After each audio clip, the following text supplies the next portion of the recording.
Hello friends, welcome to my channel cooking studio by উম্মি।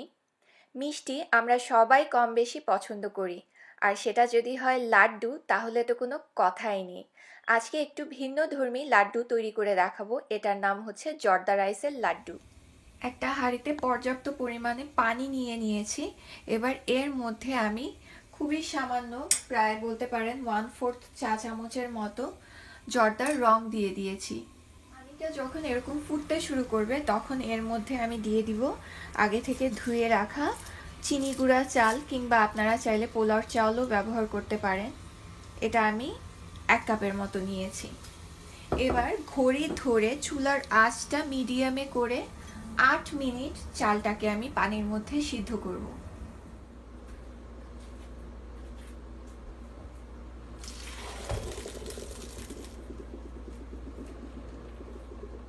একটা হাঁড়িতে তেল নিয়ে নিচ্ছি, প্রায় 1/4 কাপের মতো। এবার এর মধ্যে দিয়ে দিচ্ছি আমি 2 টুকরা এলাচ, 1 টুকরা দারচিনি, 4-5 টুকরা লং বা লবঙ্গ, যে নামেই ডাকেন, একটা তেজপাতা একটু হাত দিয়ে ছিঁড়ে দিচ্ছি। তখন দেখবেন এরকম বুদবুদের মতো হয়ে এসেছে।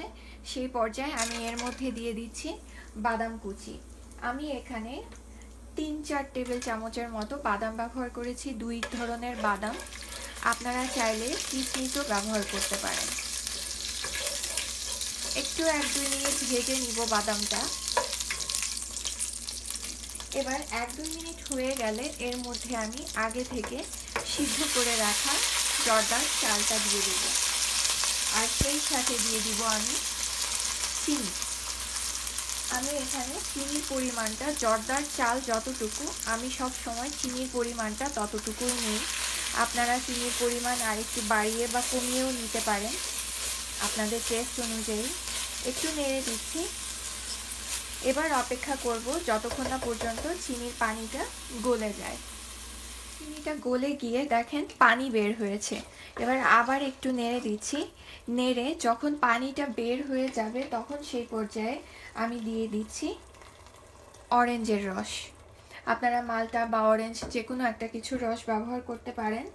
আমার এখানে 2টা অরেঞ্জের রস আছে, প্রায় 1/2 কাপের মতো হয়েছে। মোট কথা হচ্ছে 1/2 কাপ অরেঞ্জকে রস বানাতে যে কয়টা অরেঞ্জের দরকার হয় সেই কয়টাই লাগবে। এবার আমি একটা ঢাকনা দিয়ে এটাকে ঢেকে দিব। নর্মালি জর্দা কি হয়, নর্মালি জর্দা হচ্ছে আপনার রাইসটা একেবারে ঝরঝরা থাকবে, কিন্তু এটার ক্ষেত্রে একটু ভিন্ন। এটার ক্ষেত্রে আপনাকে রাইসটা একটু সফট করে ফেলতে হবে। এবার আমি ঢাকনা দিয়ে ঢেকে রাখছি 5 মিনিট।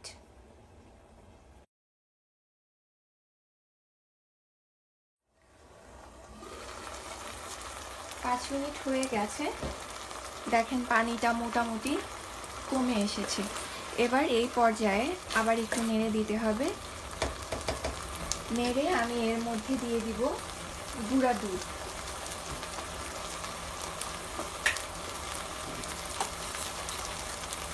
আপনারা চাইলে গুঁড়া দুধের বদলে মাওয়াও ব্যবহার করতে পারেন। আমি প্রায় 2 টেবিল চামচের মতো গুঁড়া দুধ দিয়ে দিচ্ছি। দুধটা দিয়ে আবার একটু নেড়ে দিতে হবে।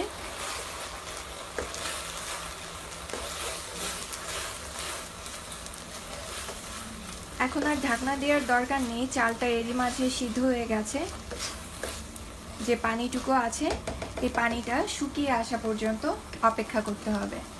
এর মধ্যে ছড়িয়ে দিব আমি 1 টেবিল চামচ পরিমাণ ঘি। ঘিটা দিয়ে আবার একটু মিক্স করে দিতে হবে।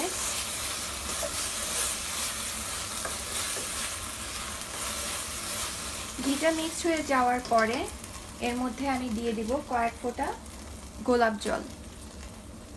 গোলাপ জল যদি না থাকে আপনারা চাইলে কেওড়া জলও ব্যবহার করতে পারেন। জাস্ট 2-1 ফোঁটা ব্যবহার করতে হবে একটা স্মেলের জন্য। এখন অনবরত 4-5 মিনিট নাড়তে হবে। দেখবেন যে কিছুক্ষণ পরই এটা আঠালো একটা ভাব চলে আসবে। পর দেখবেন যে লাড্ডুটা এরকম পাতিলের গা ছেড়ে আসছে। এই যে দেখেন, নাড়লে গাটা ছেড়ে দিচ্ছে। এবার আমি চুলাটা বন্ধ করে দিব। বন্ধ করে এটাকে জাস্ট সামান্য একটু ঠান্ডা করব। আর এই যে গরম মশলাগুলো আছে এগুলো তুলে তুলে আমি ফেলে দেব, না হয় কিন্তু এগুলো দাঁতের নিচে পড়লে খুবই খারাপ লাগবে। আমি হাতে সামান্য একটু পানি মেখে নিয়েছি, আপনারা চাইলে তেলও মাখাতে পারেন। পানিটা মাখিয়েছি এইটার কারণ হচ্ছে লাড্ডুটা একটু গরম থাকতেই বল করে নিতে হবে, সো পানিটা মাখালে হাতে গরমটা কম লাগবে। আর লাড্ডুর মধ্যে এমনিতেই যথেষ্ট পরিমাণে তেল বা ঘি আছে, সো এটা আর হাতে লাগবে না। এরকম করে আমি কেকের লাইনার লাগিয়ে নিয়েছি, সেটার মধ্যে নিয়ে নিচ্ছি। সাইজটা ডিপেন্ড করে আপনাদের উপর, আপনারা যেরকম চান এরকম করে বানিয়ে নিব।